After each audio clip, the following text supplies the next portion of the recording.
when it really started dominating my life was probably around middle school. That's when I started having more independence and being able to decide for myself what things to do, and I decided obviously that I need a pattern in order to decide what to do.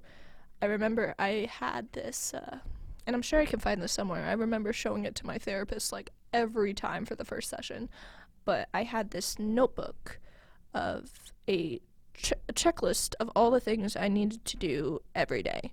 So it'd be like brush my teeth, use deodorant, make my bed, take a shower, and some other things, probably like read the Bible, or I don't.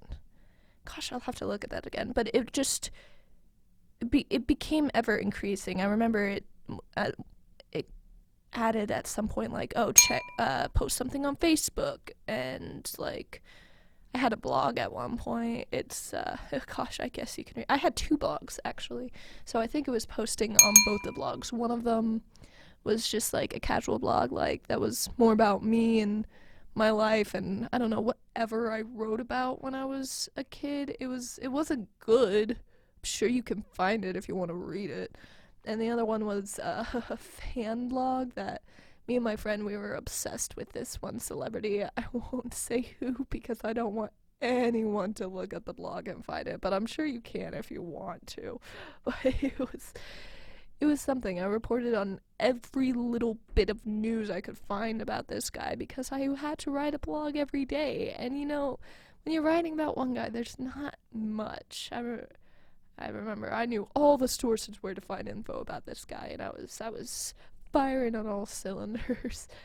But felt like I had to post on that every day. And then once I was done, it was like there was an order of even like fun activities. And I had to go in that order. I think like the first one was I was obsessed with Nancy Drew PC games, especially at the time, by Her Interactive. Those are awesome. So I think that was like the first one, and maybe the second one was like watching TV. And again, I remember it being 7. I don't remember all of the other categories, but I know the 7th one was invite a friend over. So I'd always be inviting friends over at some point. Where I lived at that time, my friends were really close by to me, so I could just pick up the phone and be like, yo, you want to come over? And they'd be like, yeah, I'll come over, dope. And oh, that reminds me, we had this game. It was called Mystical Creatures, and it was a really fun game. I loved playing it as a kid. I aged out of it, and it was so sad. It like got to the point, like I think in middle school, where we couldn't play a game of Mystical Creatures without, because it was like a pretend game. We couldn't play a game of Mystical Creatures without being like, okay, time out. Guess what happened to me the other day that this just reminded me of? And like, we could never just stay in it, so it just kind of fizzled out of existence, kind of like Barbie's does at a certain age. But I remember I had an ever-increasing list of these mystical creatures. So, like, it was like wizard, fairy, mermaid. Gosh, it got up to like 32 or something crazy like that.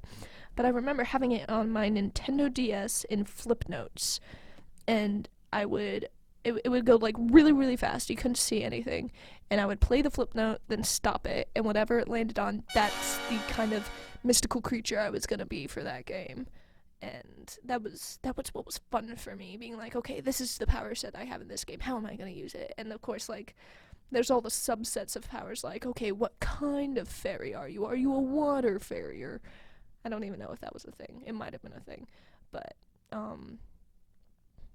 it was just this whole universe of power sets that we kind of built and created, and it was super fun. But the fact that I had to write down what each character could do, and I could only go with whatever power set I landed on Flipnotes. I could not play that game without my Nintendo DS. I could not, because I'm like, what power should I be?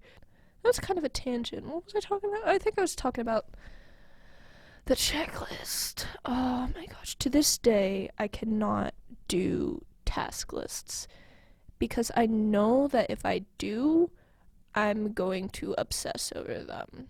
So, like, every once in a while in like a class or something, they're like, let's create a task list or let's create a calendar for your week. And I'm like, oh gosh, I should have like a note or something that says I cannot do this because it's so bad for me. I'm like, I don't have to do this. I don't have to follow this. If I don't want to, I can live my life however I want to. And eventually I got sick of the task list. The task list was stupid. And then in high school, I mean, I guess it was kind of still a task list. I don't even know what I would call it. But again, categories. I'm noticing that all my early things had categories. I remember, and again, that they just kept building. It kept getting bigger. Like, when I started with the sleep system or whatever, it was 3. It ended in like 7 or 8. When I started with my checklist, it was probably a lot less tasks. Then it just kept building on and getting in like to an insane amount of tasks. So like it kind of just like builds on itself. Like it starts out like, oh, this is fine, this is cool, this is chill, look at how responsible I am, and then it gets crazy. But I remember in high school it was like 11 categories of things that I would have to do every day. It was a morning devotional, then like my morning tasks like brushing my teeth, putting on deodorant, brushing my hair. To this day, it's hard for me to remember to do those tasks on my own because I always had a system for it when I was younger. So I do it. Please don't think I'm disgusting. But it's every once in a while I'm like, oh crap, deodorant, or like I'm like, dang, did I brush my teeth yesterday? Like every once in a while, because it's not trained within me to be routine like it has been for so many people before. But like my morning tasks, and then gosh, even now I'm trying to remember it in order. I don't remember what number 2 was. I think it was like memorization things, like, cuz I like to act. I'm an actor.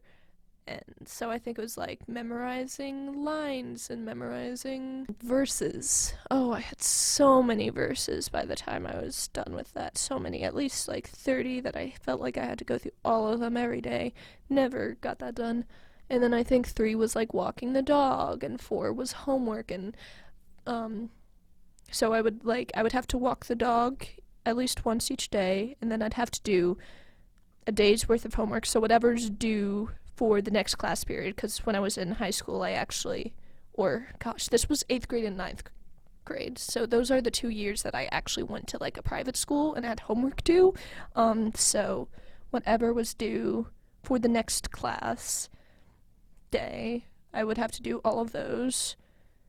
And then, like, if there wasn't anything due for the next class day, then I would go to the one that has items due next. So I would get ahead. I got my schoolwork done. And that's the thing. All of this made me look like I was just an incredibly responsible person, when really I was just crazy. I shouldn't say that. I was in a rough place.